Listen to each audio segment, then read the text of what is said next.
Praise the Lord. தேவனுக்கு மகிமை உண்டாவதாக. ஆண்டவர் இரட்சகருமாய் இருக்கிற இயேசு கிறிஸ்துவின் நாமத்தினாலே இந்த காலவேளையில் உங்கள் யாவரையும் நான் வாழ்த்துகிறேன். இந்த நாளுக்கான தேவனுடைய வார்த்தை சங்கீதம் 5வது அதிகாரம் 3வது வசனம். கர்த்தாவே, காலையிலே என் சத்தத்தை கேட்டருளுவீர். காலையில் உமக்கு நேரே வந்து ஆயத்தமாகி காத்திருப்பேன். சங்கீதக்காரனாகிய தாவீது சொல்லுகிறான், ஆண்டவரே, என் வார்த்தைக்கு செவிகொடும். நான் உம்மிடத்தில் விண்ணப்பம் பண்ணுவேன். என் விண்ணப்பத்தின் சத்தத்திற்கு கேட்டருளும். அதிகாலையில் நான் உம்மை தேடுகிறேன். இந்த அதிகாலையில் நான் தேவனை நோக்கி நான் ஜெபிக்கும்போது ஆண்டவர் என் வார்த்தைக்கு செவி கொடுக்கிறார். ஆண்டவர் என் வேண்டுதலின் சத்தத்திற்கு செவி கொடுக்கிறார். அவன் சொல்லுகிற வார்த்தையை நீங்கள் கவனிங்க. சங்கீதம் 22வது அதிகாரம் 2வது வசனத்தில், என் தேவனே, நான் பகலிலே கூப்பிடுகிறேன், உத்தரவு கொடீர். இரவில் கூப்பிடுகிறேன், எனக்கு அமைதல் இல்லை. ஆனால் நான் காலையில் உம்மை நோக்கி கூப்பிடும்போது நீர் எனக்கு செவி கொடுக்கிறேன். அதனால தாங்க சங்கீதம் 88:13 அவன் சொல்லும்போது, கர்த்தாவே, உம்மை நோக்கி நான் கூப்பிடுகிறேன், காலையில் என் விண்ணப்பம் உமக்கு முன்பாக வரும். Glory to God. அப்போ காலையில் நாம் தேவனை தேடுவது, அதிகாலையில் ஜெபிப்பது என்பது நமக்கு ஒரு உத்தரவாதத்தை கொடுக்கிறது.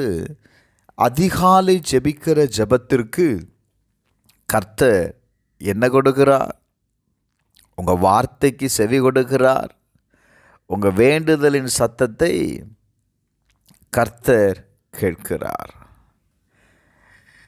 மார்க் எழுதின சுவிசேஷம் 1வது அதிகாரம் 35வது வசனத்தில் இயேசு கிறிஸ்து கூட பாருங்க, அவர் இருட்டோடு எழுந்து புறப்பட்டு வனாந்தரமான ஒரு இடத்திற்கு போய் அங்கே ஜெபம் பண்ணினார் என்று எழுதப்பட்டிருக்கிறது.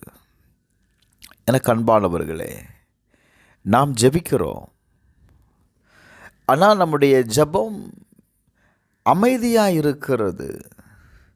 காரணம், தேவன் எதை எதிர்பார்க்கிறார்?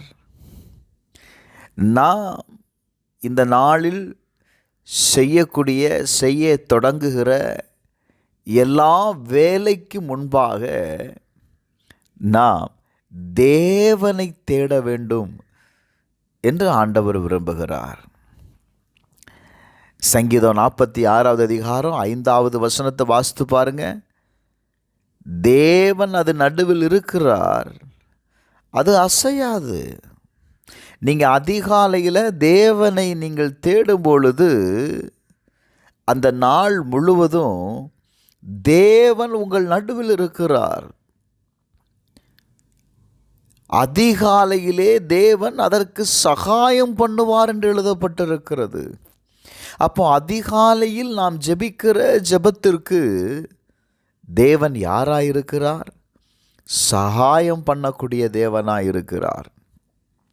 நீங்கள் காலையில் எல்லா வேலையும் நீங்கள் தொடங்குவதற்கு முன்பதாக அந்த நாளுக்குரிய தேவைகளுக்காக நீங்கள் தேவ சமூகத்தில் ஜெபிக்கும் பொழுது ஆண்டவர் அந்த காரியங்கள் எல்லாவற்றிற்காகவும் அவர் என்ன செய்வார் தெரியுமா? சகாயம் பண்ணுவார். சங்கீதம் 118:7 வாசித்தீங்கன்னா, எனக்கு அனுகூலம் பண்ணுகிறவர்கள் நடுவில் கர்த்தர் என் பட்சத்தில் இருக்கிறார், என் சத்துருக்களின் சரிகட்டுதலை நான் காண்பேன் என்று எழுதப்பட்டிருக்கிறது. எனக்கு அன்பானவர்களே, ஒருவேளை இன்றைக்கு யாராயிலும் உங்களுக்கு ஒரு உதவி செய்யலாம். நான் இந்த காரியத்தை செய்கிறேன்னு வாக்கு கொடுத்துருப்பாங்க. நீங்கள் அந்த வார்த்தையை நம்பி நீங்கள் கடந்து போகலாம். அதற்கு முன்பாக ஜெபம் பண்ணுங்க. ஆண்டவரே, நான் கடந்து போகிறேன், அந்த நபரை சந்தியும். அவர் செய்கிற உதவியை நான் பெற்றுக்கொள்வதற்கு எனக்கு அனுகூலமாக இரும். ஜெபம் பண்ணுங்க.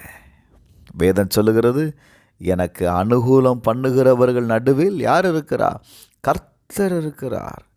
அப்போ நீங்கள் அதிகாலையில் நீங்கள் ஜெபம் பண்ணிவிட்டு நீங்கள் போகும்போது அந்த காரியம் உங்களுக்கு சக்ஸஸாக மாறுங்க. காரணம், கர்த்தர் உங்கள் பட்சத்தில் இருக்கிறார். உங்களுக்கு எதிராய் சத்துரு செயல்படலாம், சத்துரு தடைகளை கொண்டு வரலாம், சத்துரு சில இக்கட்டுகளை கொண்டு வரலாம். வேதம் சொல்லுகிறது, நான் அந்த சத்துருக்களை சரி கட்டுவேன். எனக்கு அன்பானவர்களே, தாவீதுனுடைய வாழ்க்கையில் வெற்றிக்கு ரகசியம் என்ன தெரியுமா? அவன் அதிகாலையில் தேவனை தேடக்கூடியவனாய் அவன் இருந்தான். அதனால தான் அவனுக்கு எதிராய் வந்த எல்லா சத்துருக்களையும் அவன் முறியடித்தது. எப்படி? தேவன் அவன் பட்சத்தில் இருந்தார். தேவன் அவனை காப்பாற்றக்கூடியவனாய் இருந்தான். இந்த காலவேளையில் நாமும் கர்த்தரை தேடுவோம். வேலைக்கு போவதற்கு முன்பதாக, ஒரு காரியத்தை செய்வதற்கு முன்பதாக கர்த்தரை தேடுங்க. இந்த நாளுக்கு வேண்டிய எல்லா நன்மைகளையும், இந்த நாளுக்கு வேண்டிய எல்லா ஆசீர்வாதத்தையும் நீங்கள் பெற்றுக்கொள்வீர்கள். கர்த்தர் உங்கள் பட்சத்தில் இருக்கிறார். ஜெபிப்போமா? பரலோக பிதாவே, இன்றைக்கு உம்மை நம்பியிருக்கிற ஜனங்கள் ஜெயத்தை காண்பார்களாக, வெற்றியை காண்பார்களாக. கர்த்தர் என் பட்சத்தில் இருக்கிறார் என்று ஒவ்வொருவரும் சொல்லட்டும்பா. அப்படிப்பட்ட தைரியத்தையும் நம்பிக்கையும் கர்த்தர் கொடுங்க. பெரிய காரியங்களை செய்யும். இயேசுவின் நாமத்தில் பிதாவே, ஆமென்.